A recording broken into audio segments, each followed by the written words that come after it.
Hello everyone! So today guys, pauwi na tayo and kakalabas lang natin ng gate and here you go. Punta tayo ng bahay kasi hindi ko alam kung may tao ba. Kaya I always have my key. So dito pala sa aming flat is ilang bahay? 6. Yes, 6 na pintuan. Hindi, 8. Yes, 8 na pintuan guys. So, let's check kung may tao pa. Sarado pa guys. Sarado pa ang aming gate.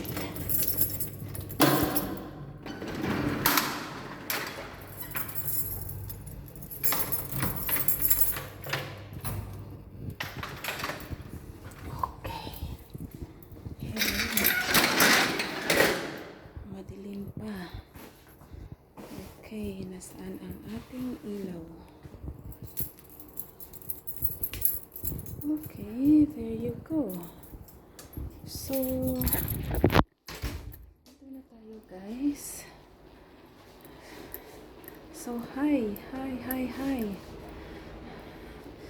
Kakarating lang natin ng bahay. So, hello, this is May.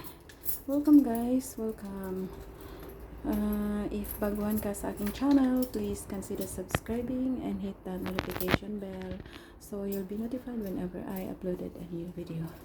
And by the way guys, Chinese New Year is coming. Yes, Chinese New Year is coming, so it will be our holiday from Tuesday, Wednesday, and Thursday. But sa akin, overtime ako guys. Kasi parang daming guys, daming holiday, mahirap na. Wala tayong panggastos, di ba? So, and if you do like any of my videos, please do share it to your any social media platform or to your YouTube community. And big shout out to all of my channel members. Thank you to all of my subscribers. Thank you everyone.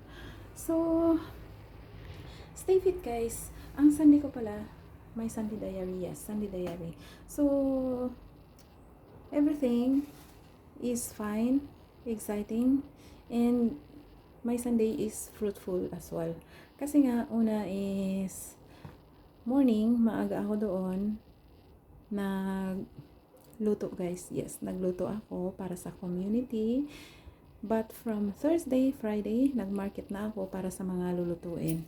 Then, Sunday, maaga ako doon by 7 o'clock para mag-prepare ng food for lunch and for our afternoon snacks. Yes. So, mga ilang tao, let's say 40 to 50 katao guys. But I'm happy to serve or I'm happy to do it kasi nga yun lang yung time na you can share what you can or you can share your time, your spare time.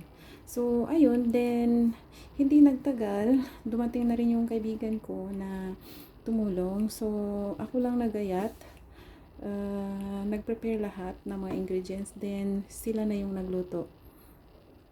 Lahat-lahat, yung bilo-bilo, yung pansit, yung chicken curry namin. So far, everything is good for today. And we have our Thanksgiving Mass for the Lunar New Year's Eve. Kasi nga, Chinese New Year na sa Tuesday. So, Monday night is, na yun guys, Eve na yun. Kaya, nag-celebrate na kami ng Thanksgiving today, ng umaga. So, Wednesday is Ash Wednesday guys. So, we will celebrate it also on that day, yung Ash Wednesday. So, it's the very first time na mangyayari na may Ash Wednesday kami. So, that's all for today guys. Maraming salamat uli sa inyong lahat sa walang sawang suporta. And please do visit, if you're watching this video through Facebook, please do visit my YouTube channel. The same name sa aking Facebook, which is May Tabalina. But if you are watching this video through YouTube, please do visit my Facebook. The same name sa aking YouTube, which is May Tabalina pa rin. And thank you. thank you again for watching sa mga random vlogs or mga diary na ina-upload ko guys. They are just a record of my daily life dito sa Hong Kong bilang isang overseas foreign worker. Yes, bilang isang overseas foreign worker, nagre-record ako ng aking daily na ginagawa or a glimpse of what I'm doing dito sa Hong Kong. Kasi nga, it is only memories ang madadala natin pagbalik ng Pilipinas. We can't bring anything pagbalik ng Pilipinas na mag-last long. Kundi, ang alaala lang talaga guys. So, chika-chika, anyway, let me share a thought. Kasi ito lang yung mga pagkakataon ko guys. Kasi by weekdays, busy na naman sa trabaho. So, Sunday is a free day, di ba? Anyway, that's all for today. Excuse me. So, from morning, my morning during weekdays is from 7 to 9 is my fitness day, fitness time, yes, from 7 to 9 fitness time. Then 9:15 9:15 to 10 is breakfast time. Then from 10 to, let's say, 12:30, that's working time, yes. And 12:30 or sometimes 1 to 1:30 is lunch, or 12:30 to 1:30 is lunch. Then resume working. So house course guys, marketing, lahat na guys. So yan ang buhay ng isang OFW dito sa Hong Kong. Basta parang hindi nauubos ang gawain mo araw-araw. Na araw-araw mo naman ginagawa. So, ganun lang siya. So, huwag magpa-stress sa mga pangyayari sa paligid. Kasi, it will just pass. Yes, it will just pass. Kaya, huwag isipin at huwag magpa-stress. Take a breath, pause if you need, and take a break. Kasi, yan ang kailangan ng ating katawan. Anyway, hindi tayo magtatagal guys. Kasi ano na siya guys. Parang, 9 something na pala. So, yes.